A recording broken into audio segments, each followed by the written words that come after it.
देखो सभी साथियों को नमस्कार। आज हम जो स्टडी करेंगे वो 2023 के अंदर जो एग्ज़ाम हुआ था आपका सब स्टाफ टू क्लरिकल के लिए, तो उस एग्ज़ाम के अंदर किस प्रकार के क्वेश्चन आपसे पूछे गए थे उसी प्रकार के क्वेश्चन हम आपको करा रहे हैं। ये क्वेश्चन बिल्कुल एग्ज़ाम के अंदर पूछे गए क्वेश्चन हैं, तो आप सभी वीडियो को लास्ट तक ज़रूर देखें, ठीक है। तो सबसे पहले अगर हम बात करते हैं फर्स्ट क्वेश्चन की कि जो एफडी का जो वेरिफिकेशन होता है वो किस मीनू ऑप्शन से होता है। तो जो एफडी का जो वेरिफिकेशन होता है वो HOAACTD, HOAACTD, HOAACVTD, HOAACTD से तो ये बनेगी, लेकिन HOAACVTD से जो है वो एफडी का वेरिफिकेशन हो सकता है।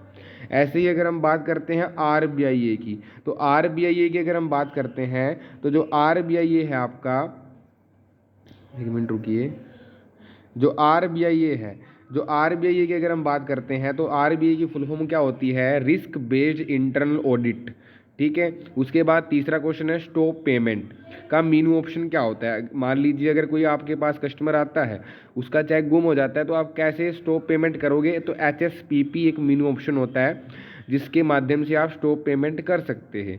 फिर आपके पास क्वेश्चन आ सकता है कि चेक का स्टॉप पेमेंट कौन करा सकता है। तो चेक का स्टॉप पेमेंट ड्रायर ही करा सकता है, जिसने चेक को ड्रॉ किया है, जिसने चेक को काटा है, ठीक है। फोर्थ, आभार ऋण किसे बोलते हैं। तो आभार ऋण आपका पेंशन से संबंधित होता है। अब की बार 2024 के अंदर भी क्वेश्चन पूछा गया था और 2023 में पूछा गया कि आभार ऋण का संबंध पेंशन से है। फिफ्थ क्वेश्चन की अगर हम बात करते हैं डिपॉजिट कलेक्टर, अगर जो डिपॉजिट कलेक्टर होता है तो उसको अगर कार्य छोड़ना है अपना, तो बैंक को कितने दिन पहले नोटिस देना होगा। तो 1 मंथ पहले उसको नोटिस देना होगा।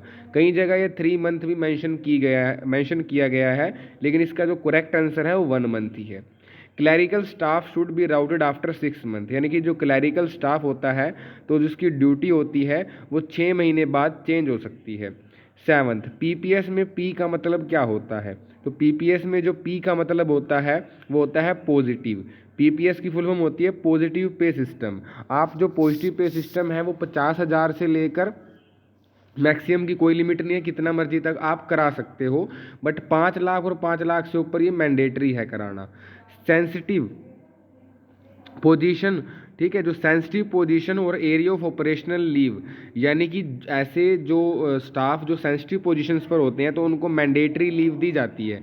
आपको पता ही है कि जो सेंसिटिव पोजीशंस पर या जो ऐसे मतलब एरिया में काम करते हैं, ठीक है, तो उनको मैंडेटरी लीव दी जाती है। जैसे आपके ब्रांच हेड को भी मैंडेटरी लीव पर जाना जरूरी होता है। मुद्रा योजना के तहत जो लोन दिया जाता है, मुद्रा के अंदर 3 स्कीम होती है, शिशु, किशोर, तरुण, ठीक है। तो मुद्रा के अंदर जो मैक्सिमम लोन की लिमिट है जो तरुण वेरिएंट के अंदर आती है वो 10 लाख है, यानी कि इसके अंदर 50,000 से 50,000 तक, 50,000 से 5 लाख और 5 लाख से 10 लाख। तो मैक्सिमम इसमें लोन जो है वो हम 10 लाख तक दे सकते हैं, ठीक है जी। उसके बाद की अगर हम बात करते हैं एसएलआर की फुल फॉर्म होती है स्टेटरी लिक्विडिटी रेशो। ACSI का संबंध किससे है। तो ये एजुकेशन लोन से संबंधित है। चेक को सीटीएस में संभालने का समय कितना होता है। तो इसको मैं करेक्ट करूंगा, ये यहाँ पर गलत लिखा हुआ है। इसका जो आंसर है वो 10 साल है, यानी कि अगर आपको सीटीएस क्लियरिंग के चेक जो संभालने का टाइम होता है वो 10 साल होता है।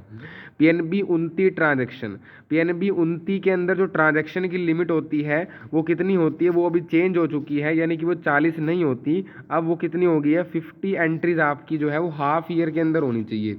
50 एंट्रीज इन हाफ ईयर, यानी कि 50 एंट्री जो है वो आपकी हाफ ईयर के अंदर होनी चाहिए। तो 50 एंट्रीज होनी चाहिए हाफ ईयर के अंदर, हाफ ईयर में 50 एंट्री आपकी होनी चाहिए, ठीक है जी। बात यहाँ तक। उसके बाद यहाँ तक आज के लिए इतने करते हैं, बाकी क्वेश्चंस हम कल लेकर आएंगे आपके लिए। आज के लिए इतने सफिशिएंट है। जय हिंद, जय हरियाणा।